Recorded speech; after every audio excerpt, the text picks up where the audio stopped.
Assalamualaikum warahmatullahi wabarakatuh. Alhamdulillahi wa kafa. Wassalatu wassalamu ala rasulillahil mustafa wa ala alihi wa sahbihi wa man wafa. Amma ba'd. Fa ya ibadallah, usi nafsi wa iyyakum bi taqwallahi faqad fazal muttaqun fala tamutunna illa wa antum muslimun. Wa qala ta'ala ya ayyuhalladzina amanu taqullaha haqqa tuqatih wa la tamutunna illa wa antum muslimun. Wa qala ya ayyuhan nasu ittaqu rabbakumul ladzi khalaqakum min nafsin wahidah wa khalaqa minha zawjaha wa batha minhuma rijalan katsiran wa nisaa wattaqullaha alladzi tasaaluna bihi wal arham innallaha kana 'alaikum raqiba. Bapak dan Ibu sekalian, sahabat-sahabat yang semoga selalu mendapatkan kebaikan di sisi Allah Subhanahu wa taala, ridha, maghfirah serta perhatian Allah semoga dicurahkan kepada kita, khususnya bagi kita yang bisa belajar menuntut ilmu di kesempatan ini. Bapak Ibu sekalian, karena saat ini kita sudah masuk pada penanggalan yang baru, di bulan yang baru, dan di tahun yang baru. Semoga dengan pergantian tahun ini kita mendapatkan rahmat dari Allah Subhanahu wa taala dan dinilai ibadah-ibadah di tahun kebelakang sebagai ibadah yang diikhlaskan hanya kepadanya.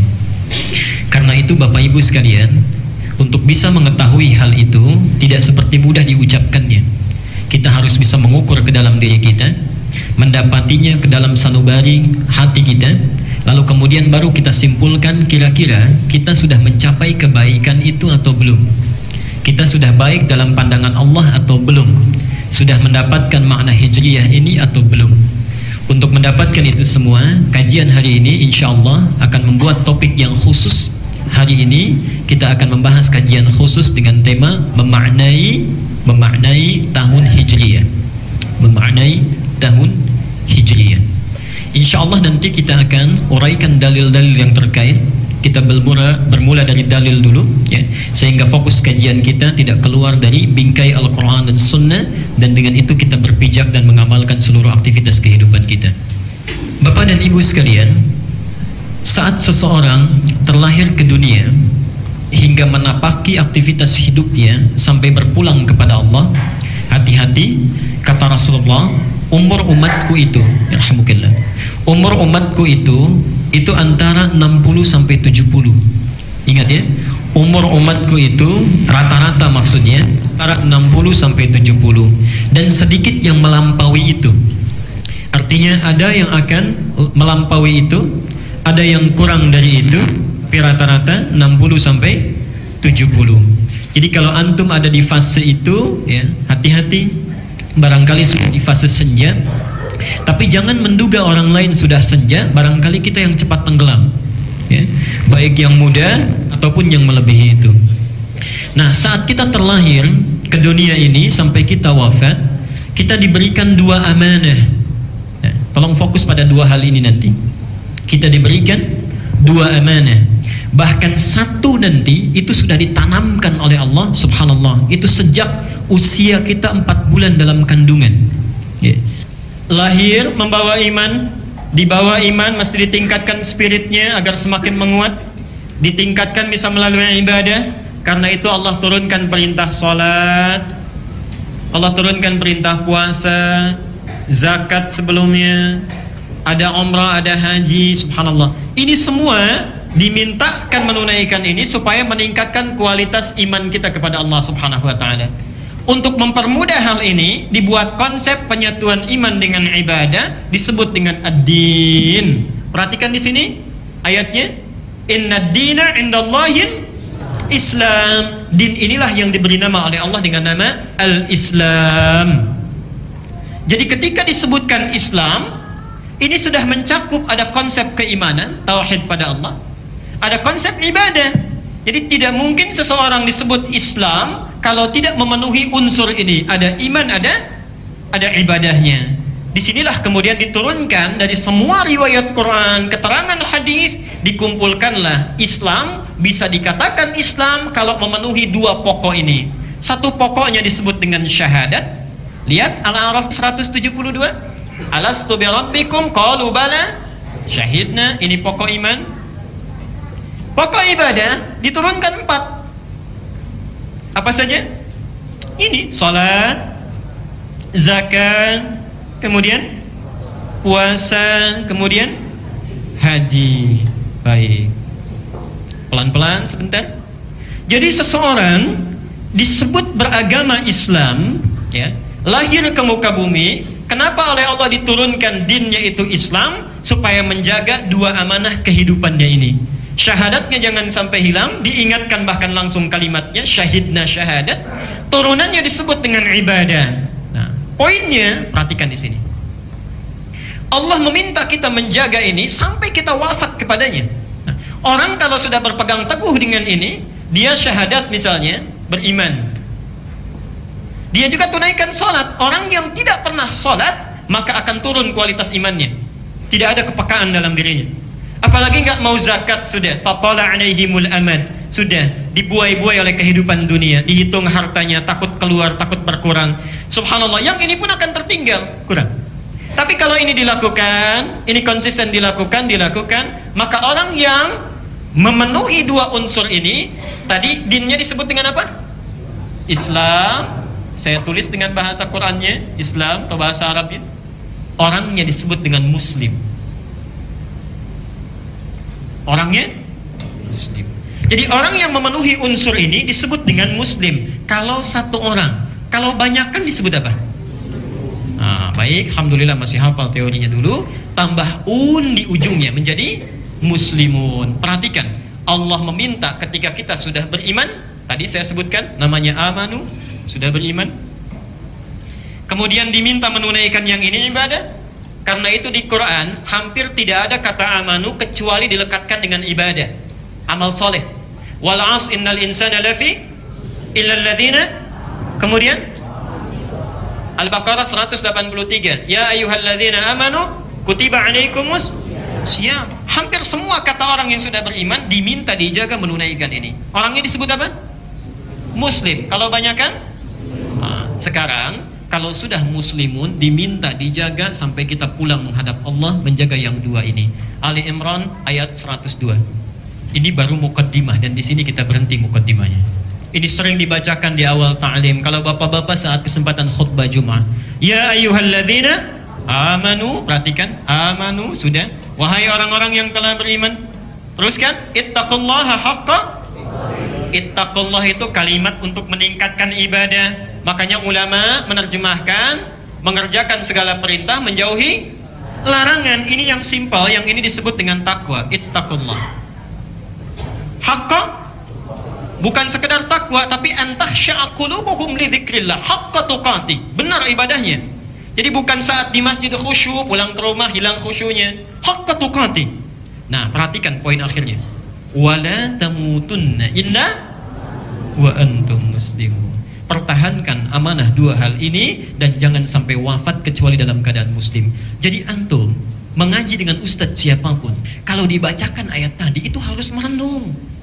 Kira-kira saya sampai saat ini, maaf, kualitas iman saya sudah sejauh mana? Salat saya bagaimana? Zakat saya, puasa saya diterima atau tidak? Subhanallah, bagaimana kalau wafat keadaan saya belum sepenuhnya muslim yang baik dalam pandangan Allah dan Rasulnya? Jelas sampai di sini? Nah, kadang-kadang tidak mudah mewujudkannya dibandingkan mengungkapkan teorinya. Sama saja, sama. Baik yang biasa, yang ustadz, yang kiai dan sebagainya. Karena itulah Bapak Ibu sekalian, kadang-kadang ada satu hari motivasi kita naik, rajin ibadahnya.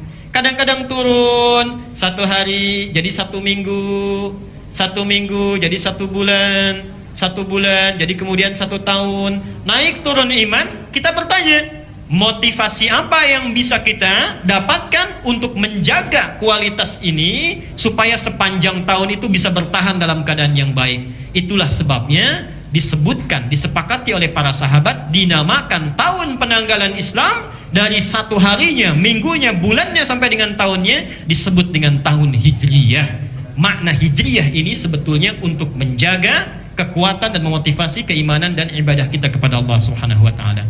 Ini yang baru akan kita bahas. Mudah-mudahan agak sabar ya. Pindah dalilnya, silahkan ditulis. Quran surah 4 An-Nisa. An-Nisa ayat 100. Sudah? Ali Imran 194, 195 sampai 196-nya lah, bagus. Quran surah 3.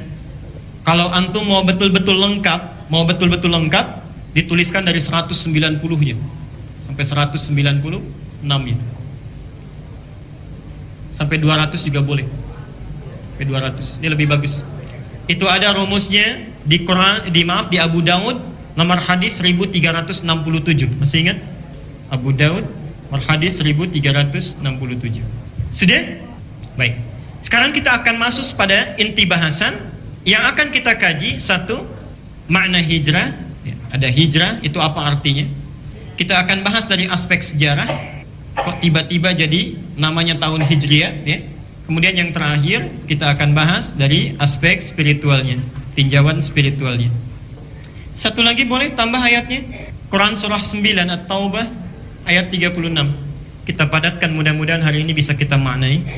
Bapak dan Ibu sekalian, mari kita mulai bahasan yang pertama tentang makna hijrah dulu. Hijrah dari kata hajara. Ini satu. Yang kedua, ada yang pendek hajara. Saya tuliskan ini menjadi muhajarah, ini teori dasarnya. Ini menjadi hijratan, hijrah.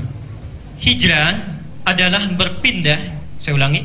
Hijrah adalah berpindah atau proses berpindah dari satu keadaan atau kondisi kepada keadaan lain, dari satu keadaan kepada keadaan lain atau kondisi lain yang lebih mendekatkan kita dengan Allah Subhanahu wa taala. Berpindah dari satu kondisi kepada kondisi lain yang lebih mendekatkan kita dengan Allah Subhanahu wa taala. Perhatikan sini pelan-pelan. Di dalam bahasa Arab, pindah itu punya dua kata. Satu hijrah, yang kedua ada yang disebut dengan intiqal, intaqala, yantakil, intiqal.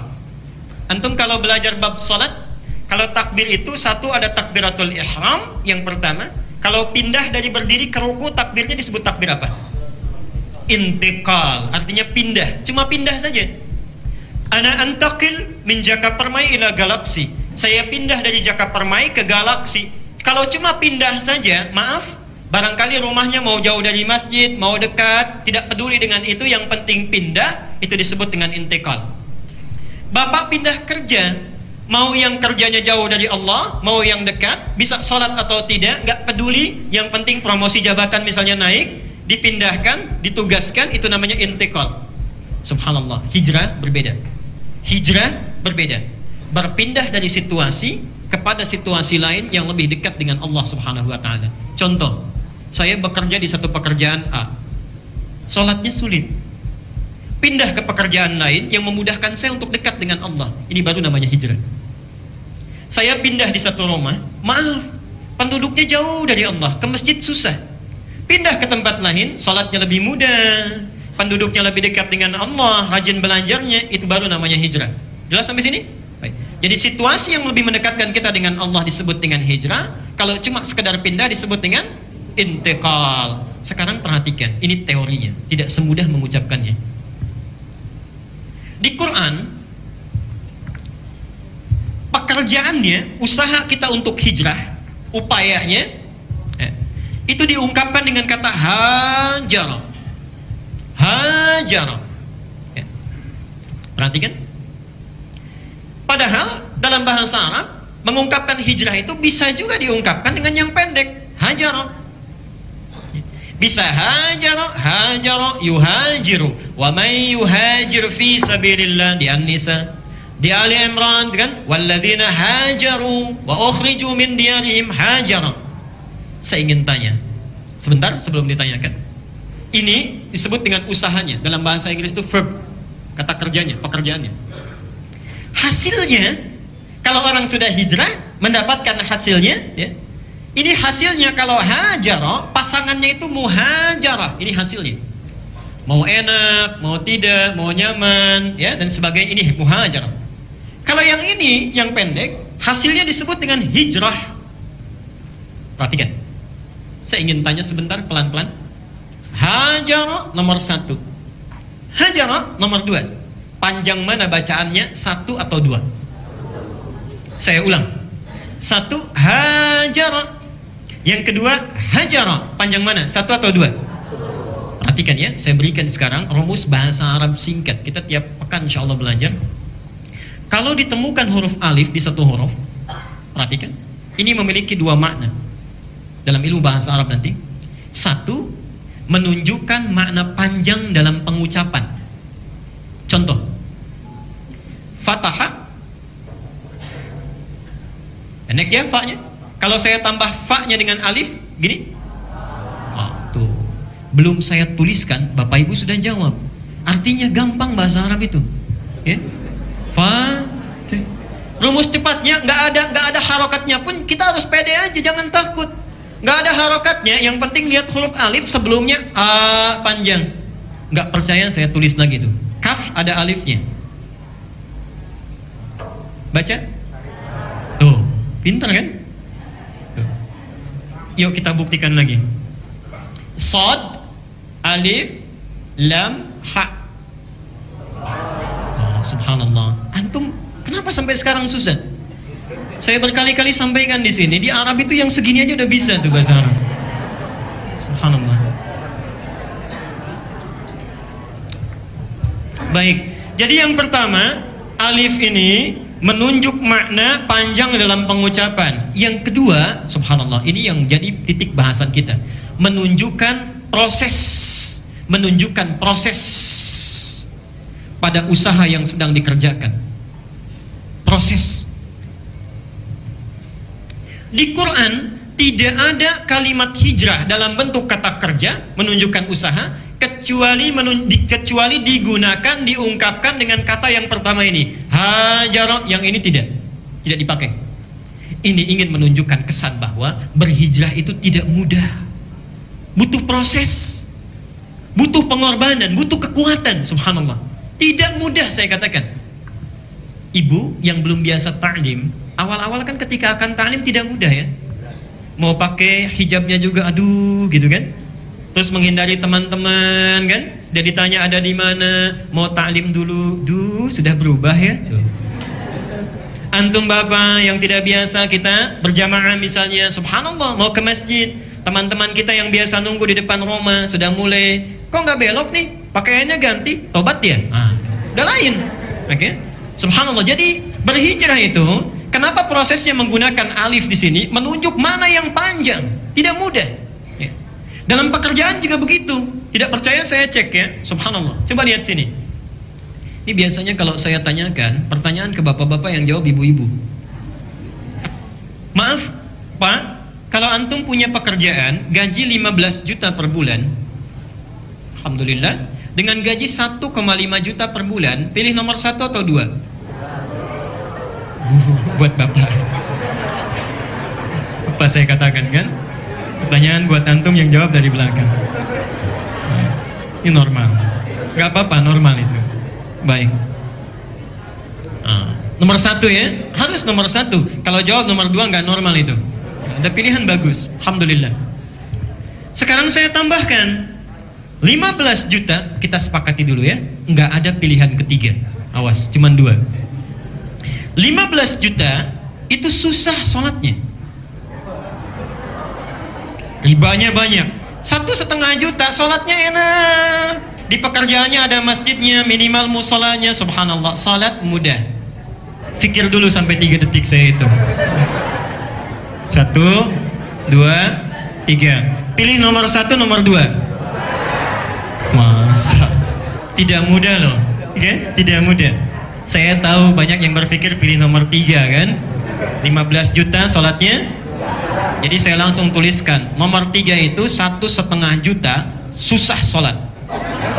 Supaya nggak pilih 3. Perhatikan sini ya. Ini tidak mudah berpindah seperti ini. Sudah mapan, sudah baik itu kan. Biasanya dalam hukum dunia itu, semakin meningkat pendapatan itu berpengaruh kepada berbagai perilaku. Penampilan sudah lain, pakaian sudah pilih-pilih. Biasanya di warteg sekarang sudah naik rumah makan Padang gitu kan. Pelan-pelan. Gaya bicara sudah ditata rapi, kan? Bersalaman tangannya udah lain, senyumnya sudah ditata api luar biasa. Perhatikan, ini sudah, itu normal, itu rumus dunia. Makanya Dalam hukum fisika pun sama. Ingat pelajaran fisika itu? F1 sama dengan F2, gaya gerak sama dengan gaya dorong, ya, gaya berbanding lurus dengan tekanan. Semakin orang banyak gaya, semakin tertekan. Baik. Jadi untuk berpindah dari sini, mendekat kepada Allah dengan mendapatkan ini, itu tidak mudah, menghilangkan segala kebiasaan, subhanallah, ya. Tapi para ibu dan bapak sekalian, kita nanti akan ambil teorinya. Kita akan ambil teorinya, bagaimana supaya memompa semangat kepada kita untuk bisa menghasilkan kualitas yang baik dan berani kita meninggalkan ini supaya mendekat kepada Allah. Mari kita lihat pelan-pelan. Pertama, perhatikan teorinya dulu. Ini menunjukkan tidak mudah dalam prosesnya. Tapi kalau sudah hijrah kita mendekat kepada Allah, subhanallah, luar biasanya. Dihilangkan ininya. Tadi kan ini pasangannya dengan muhajarah. Ini pasangannya dengan hijrah. Ditukar oleh Allah, yang ini dipasangkan dengan hijrah. Sekarang lihat, panjang mana bacaannya? Muhajarah dengan hijrah. Baik. Pendek mana bacaannya? 1 atau 2? Muhajarah atau hijrah? Perhatikan. Kenapa seseorang kalau sudah hijrah, hajar, berhasil mendekat kepada Allah, kalimatnya diganti dari muhajarah menjadi hijrah? Karena orang kalau sudah terbiasa mendekat kepada Allah, subhanallah, rasanya sudah nikmat, tenang, tentram, tidak ada itu bekas-bekas perasaan panjang ketika melewati menapaki perjalanan menuju Allah itu. Kalau antum Pak belum biasa tahajud, rasanya tidak mudah. Bangun, disiapkan alarm, tidur lebih awal, subhanallah. Perhatikan, saat mulai malam hari kita 2 rakaat saja, baca yang agak ringan, menangis mendekat kepada Allah, mencurahkan isi perasaan kita, subhanallah. Malam pertama melakukan itu, rasanya hijrah, nikmat.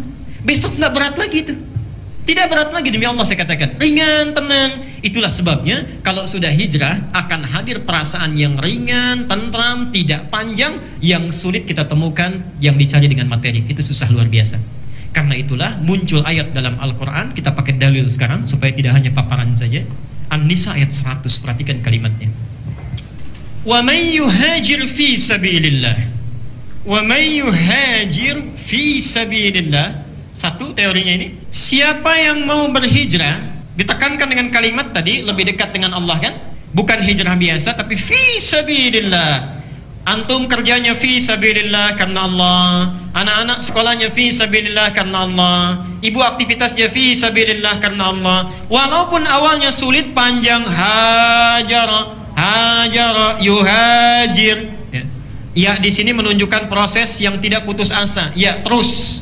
Walaupun tantangannya itu datang, terus. Tantangannya itu semakin berat, terus tidak putus asa. Ini ya.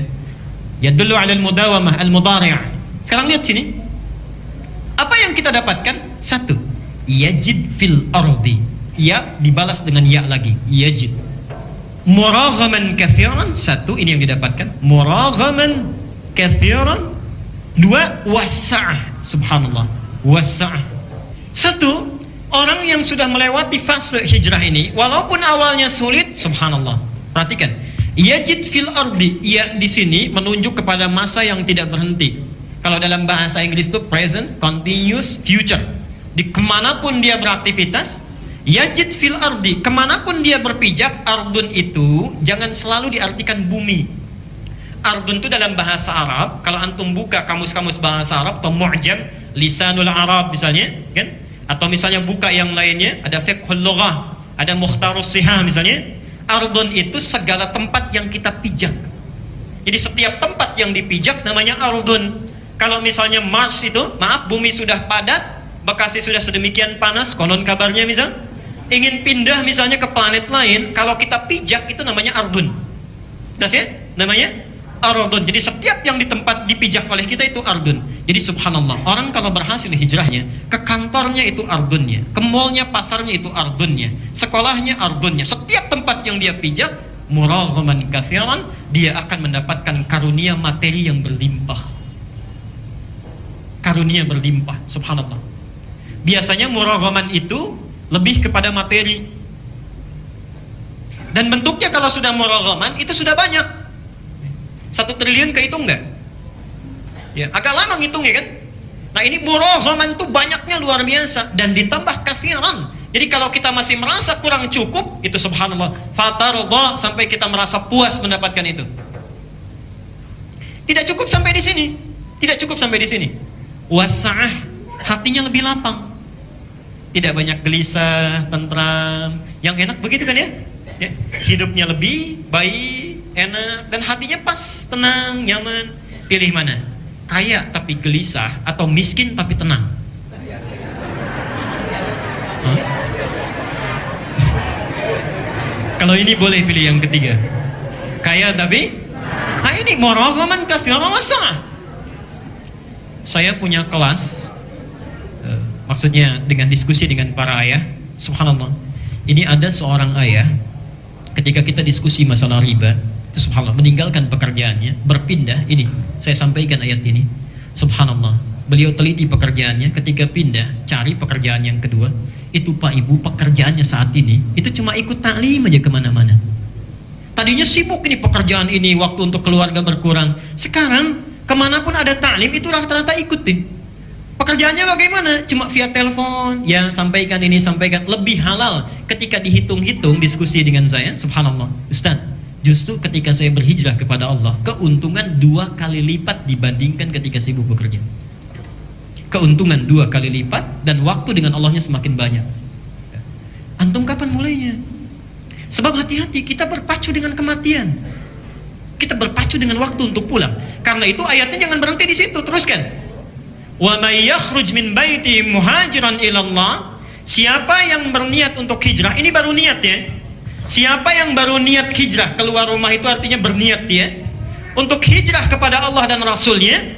Jadi di sini diikat dengan Rasul. Jadi kalau mau hijrah, ikuti juga petunjuk Rasul. Jangan kita cuma sendirian tahu Quran, bagaimana cara menerapkannya. Ya. Ikuti bagaimana petunjuk Rasulullah. Thumma yudrikhul maut, subhanallah, baru niat meninggal. Maka bagaimana penilaian di sisi Allah? Faqad waqa'a ajruhu 'ala Allah. Orang ini sudah ditetapkan oleh Allah sebagai orang yang sudah berhijrah. Bu, beberapa masa yang silam ada seorang ibu, subhanallah, mohon maaf sebelumnya Pak ya, ini bacaan Qurannya kurang bagus. Kemudian telepon pada salah seorang ustaz lewat temannya, boleh nggak sekiranya menghatamkan terjemahannya dulu sambil belajar baca Qurannya. Subhanallah, dijawab dengan bijak, boleh. Ibu baca Quran dapat pahala, menghatamkan terjemahannya, memaknai dan mengamalkannya, itu pun ada pahala. Girang perempuan itu, pulang ke rumah, seminggu kemudian mulai telepon. Subhanallah, katanya, saya sudah hatam terjemahannya. Saya sudah hatam terjemahannya. Dalam seminggu hatam terjemahan. Antum yang sudah hatam Quran berkali-kali, sudah berapa kali hatam terjemahannya? Perhatikan, seminggu hatam terjemahan. Ternyata, mohon maaf sebelumnya, 3 hari setelah itu nggak ada berita, ternyata meninggal. Demi Allah, Allah ngambil beliau dalam keadaan yang baik, husnul khatimah, bercita-cita walaupun belum bisa baca, tahu kandungan Al-Quran supaya bisa mengamalkannya. Kita ada di mana? Kita tidak tahu kapan barangkali waktu kita untuk pulang menghadap Allah Subhanahu wa Ta'ala.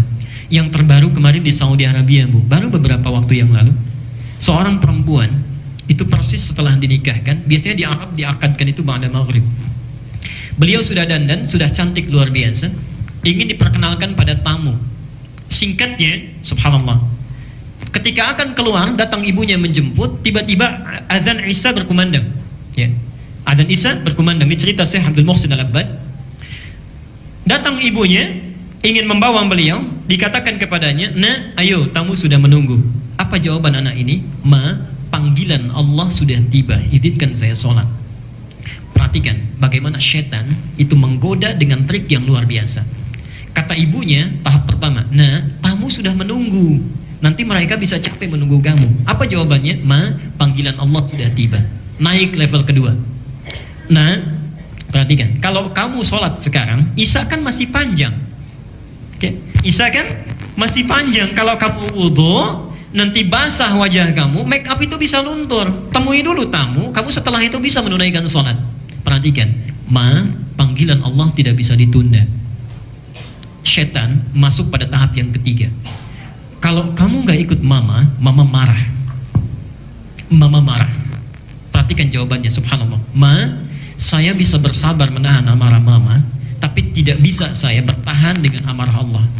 Anak itu memilih untuk sholat dulu, ibunya karena marah dengan ketus beliau keluar dibanting pintunya. Perhatikan, perempuan ini wudhu dengan pakaian pengantinnya, basah wajahnya dengan air wudhu, hilang sebagian make upnya dan luntur.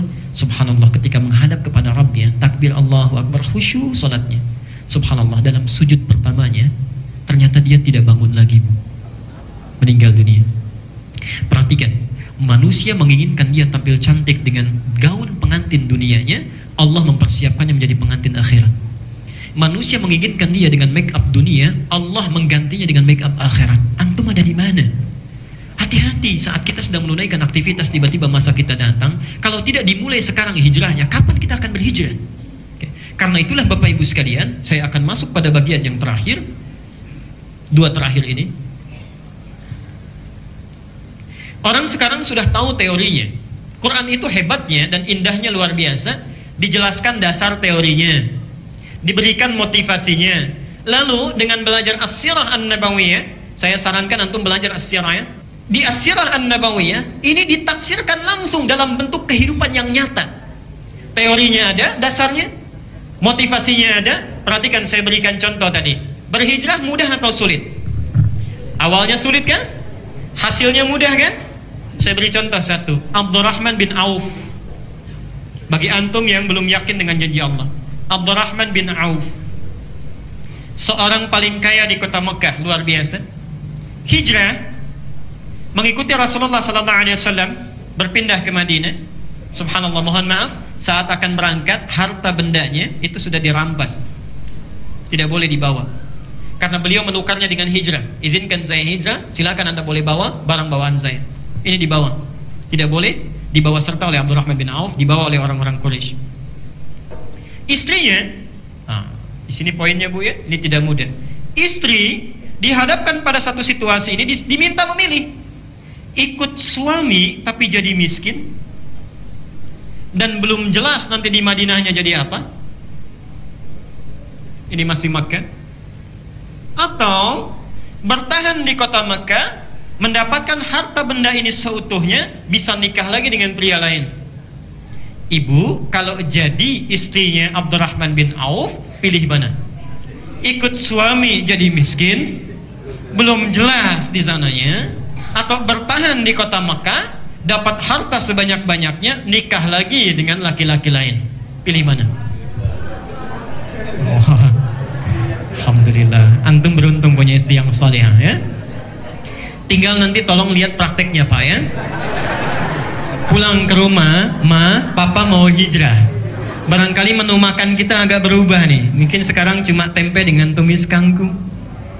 Maaf Ma, kayaknya gelangnya itu harus dijual dulu untuk modal. Tinggal dilihat insya Allah ya di rumah itu. Tadi jawabannya kencang loh Pak, ikut suami katanya. Baik, ternyata istri Abdurrahman bin Auf memilih bertahan di Mekah.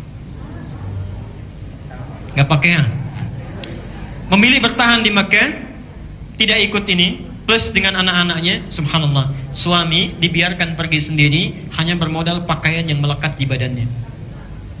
Perhatikan, yakin dengan janji Allah, dimotivasi kuat oleh Nabi, kamu jangan ragu, diajarkan prinsip-prinsip dalam kehidupan dengan akidahnya, ilmu tauhidnya, sampai di Madinah. Subhanallah, ini yang cuma modal pakaian, disambut orang paling kaya di kota Madinah.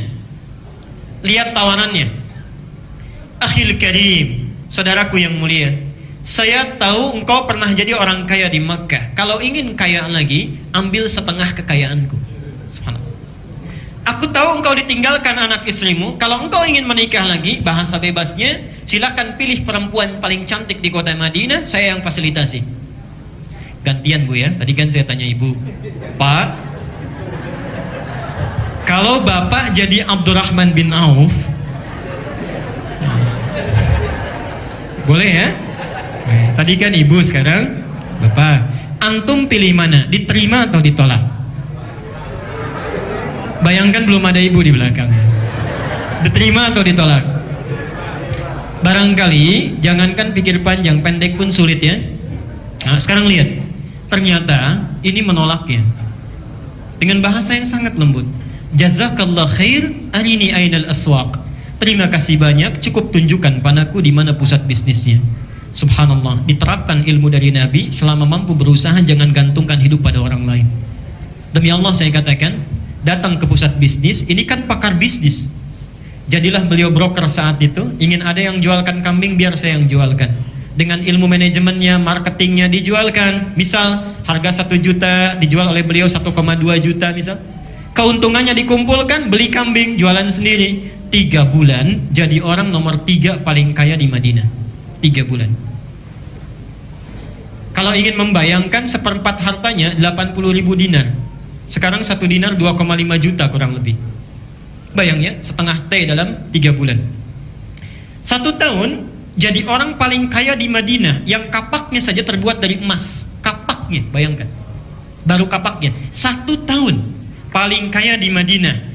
Subhanallah, tidak pernah meninggalkan ibadah wajibnya. Jamaahnya di masjid, sunnahnya dijaga, siamnya jalan, tahajudnya jalan. Jadi orang paling kaya yang kapaknya terbuat dari emas. Antum yang wajibnya kadang-kadang tertunda, sunnahnya kadang-kadang mohon maaf ini dikerjakan, kadang-kadang tidak, merasa paling sibuk. Saya tanya, sudah sejauh mana dibandingkan Abdurrahman bin Auf kekayaannya? Ada yang kunci mobilnya terbuat dari emas? Hah? Perhatikan, jadi hijrah itu walaupun awalnya sulit, Allah tidak mungkin mengingkari janjinya. Kalau antum mau pasti dapat itu, pasti dapat. Saya katakan demi Allah ada kebaikan di situ. Karena itulah Bapak Ibu sekalian, ini selesai, ini selesai. Karena itulah pada tanggal atau tahun 17 Hijrah, pada zaman kekhalifahan Umar bin Khattab, terjadilah satu peristiwa yang besar. Terjadi peristiwa besar. Pada saat itu kekuasaan Islam itu sudah meluas, Bapak Ibu sekalian. Luas luar biasa.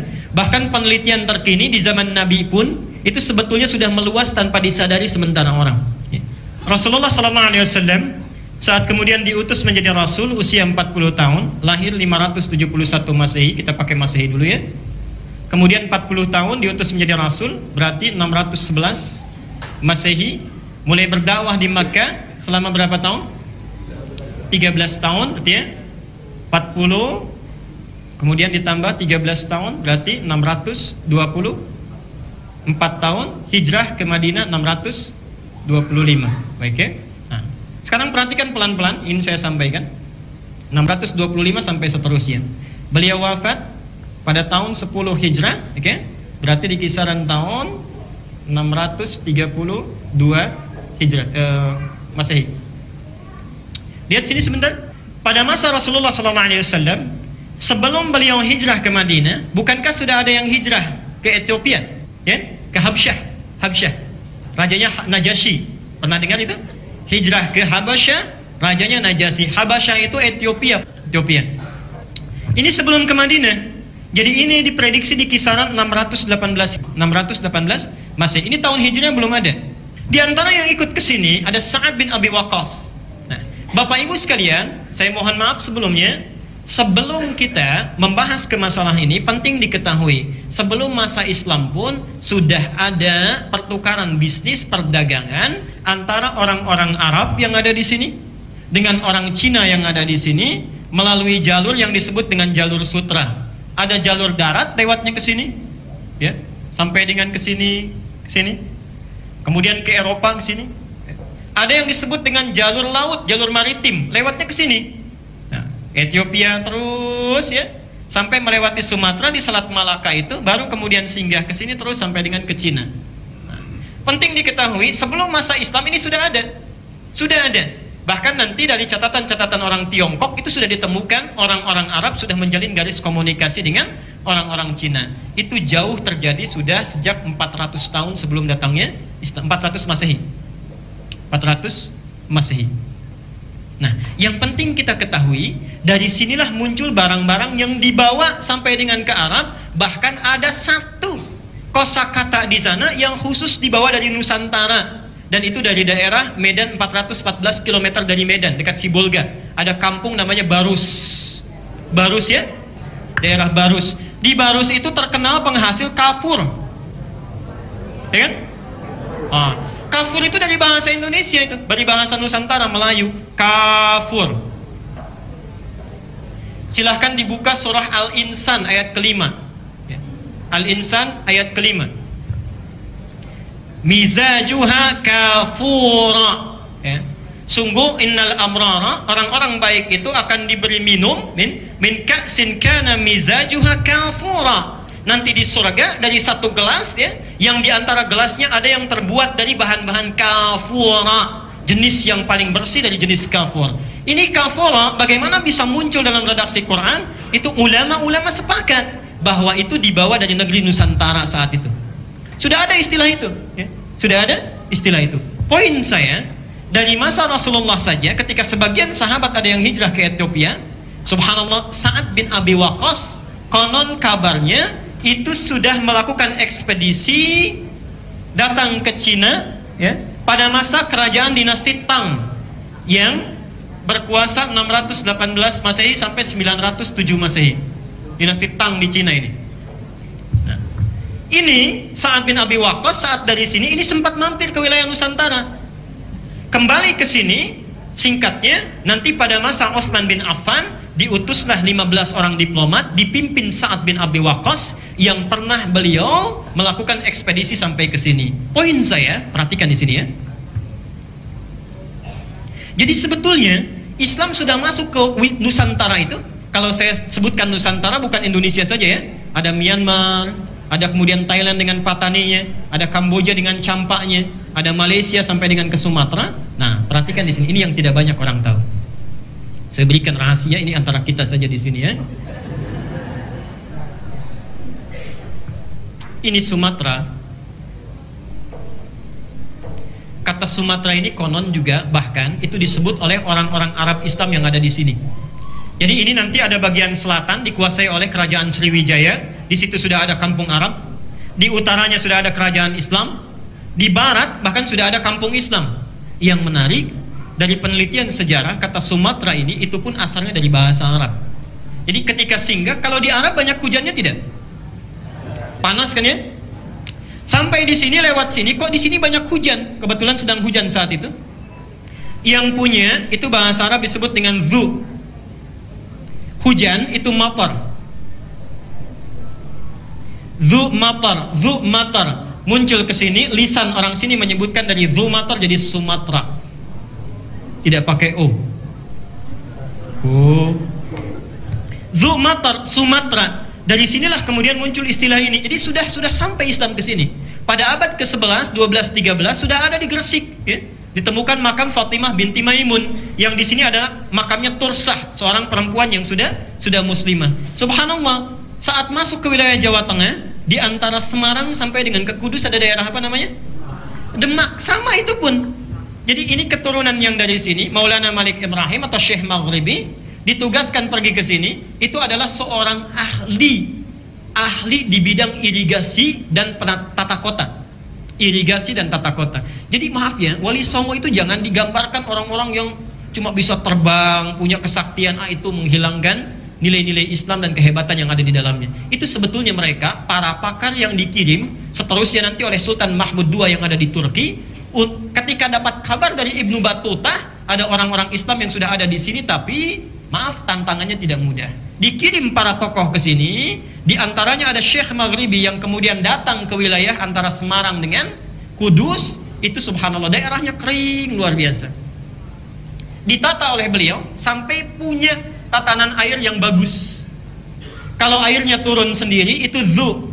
Kalau airnya ditata dengan bagus sampai airnya ada, itu zi bahasa Arabnya. Zi. Air itu ma'un, ma. Ya. Kalau hujan matar, kalau air yang ditata ma'un. Di sini ada zima, zima, zima. Orang sana menyebutnya Demak sampai sekarang. Karena itu jangan heran kalau ke Demak dari arah Semarang, itu sebelah kanan sawah-sawahnya hijau, ada airnya bagus, jambu-jambunya diimpor, semangkanya tumbuh besar. Sebelah kirinya tidak kalah hebat, itu toilet terbencang terpanjang sedunia. Sekali itu. Sampai ke awal Kudus. Nah, sekarang kita berhenti di sini, itu sebagai pengetahuan saja. Kita berhenti di sini. Pada masa Umar bin Khattab, wilayah Islam itu yang fokus untuk diluaskan, dikuasai ini ke sini, Mesopotamia, Irak. Iran, terakhir ke sini, ke Mesir dan Syria. Satu kali muncul kejadian di Irak, saya tidak akan menulis lagi. Ada surat yang diantarkan oleh Abu Musa al-Ash'ari dari daerah Basrah. Ada pengaduan, ya khalifah, wahai khalifah, atatsna risalah, telah datang kepada kami satu surat, maktubun fiha Sya'ban, tertulis di atasnya itu bulan Sya'ban. Wala nadri asy-Sya'ban fil madiyah am al-haliyah. Tapi kami tidak tahu, kata orang sana, ini yang dimaksud Sya'ban ini tahun yang lalu atau tahun yang sekarang. Jadi jangan-jangan ini perintah tahun lalu kami telat melakukannya, atau tahun sekarang yang harus kami lakukan saat ini juga. Subhanallah, dari situ Umar mendapatkan masukan seperti persoalan sepele. Akhirnya dikumpulkan para pemuka sahabat saat itu. Ada Ali bin Abi Thalib, ada Abdullah bin Mas'ud, ada Abu Musa al-Ash'ari. Dikumpulkan seluruhnya termasuk Utsman bin Affan. Dirundingkanlah kira-kira tiba saatnya saat ini menentukan kalender tahunan Islam menurut antum semua seperti apa bentuk kita. Ada yang mengusulkan gunakan hari kelahiran Nabi, seperti orang Romawi menggunakan hari kelahiran Isa. Ada yang mengusulkan gunakan hari wafatnya Nabi, tahunnya. Nah, di antara usulan ini puncaknya Ali bin Abi Thalib menyampaikan pandangan. Beliau sampaikan, perhatikan kalimatnya. Kalau ditetapkan berdasarkan hari lahirnya Nabi, aku khawatir umat akan mengkultuskan Rasulullah seperti Isa dikultuskan. Kalau ditetapkan berdasar hari wafatnya Nabi, aku khawatir umat akan terlalu meratapi kehilangan Nabi SAW. Diusulkanlah saat itu berdasarkan peristiwa hijrah. Perhatikan, dengan dua tujuan. Satu, memudahkan orang Islam untuk penanggalan kalendernya. Yang kedua ini lihat ya, tujuan spiritualnya, supaya setiap waktu yang dilalui semangat hijrah itu bisa dipelajari oleh orang Islam untuk meningkatkan kualitas iman dan ketakwaannya kepada Allah Subhanahu wa taala. Itulah sebabnya Bapak Ibu sekalian, mohon maaf, setiap menemukan kalimat tahun Hijriyah, antum punya kalender. Itu bukan sekedar penanggalan. Kira-kira antum sudah berada di mana di balik pengorbanan dan perjuangan sahabat itu? Ya. Sudahkah ada yang seperti Abdurrahman bin Auf, yang seperti Hamzah, yang seperti Umar bin Khattab, yang seperti Talhah, ya? Yang seperti Aisyah para ibu, yang seperti Zainab? Atau jangan-jangan kita cuma rame saja, ya? Tiap tahun perayaan, tapi mental tidak berubah. Ya, mohon maaf ini, yang sesungguhnya dibutuhkan revolusi mental itu bukan yang rame-rame, bukan. Yang seperti ini, lihat kalender hijrah, bawa, benahi diri kita. Itulah prinsip yang ditanamkan para sahabat supaya kita bisa mengevaluasi diri. Terakhir saya akan berhenti. Ayatnya yang terakhir ditulis tadi apa Qurannya? Baik. Di sini kajian kita akan berakhir. Sekarang buka Quran surah 9 ayat 36.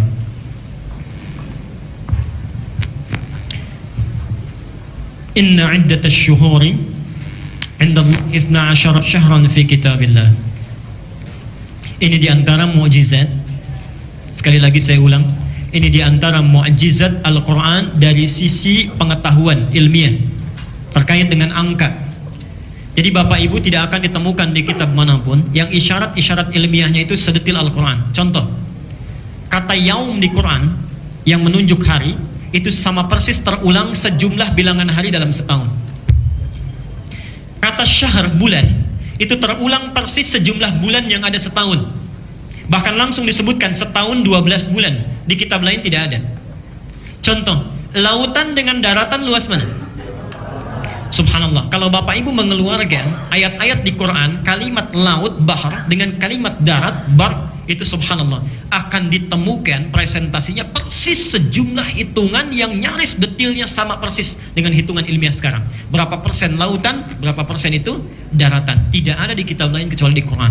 Ya. Kalau sudah seperti itu, mengapa kita sampai sekarang meragukan juga?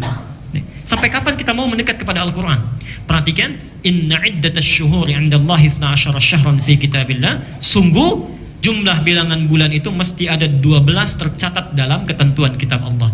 Dari sinilah ketika menyusun kalender Hijriyah dituliskan 12 bulan, dipertahankan nama-namanya. Perhatikan uraian saya dengan ini sekaligus saya tutup. Antum bertanya, bagaimana cara hijrah? Bagaimana caranya supaya saya bisa hijrah? mencontoh sahabat itu. Diberilah kita isyarat dari penamaan-penamaan bulan itu. Satu, namanya apa? Baik, perhatikan, bukan Muharram tapi Al-Muharram. Jelas ya?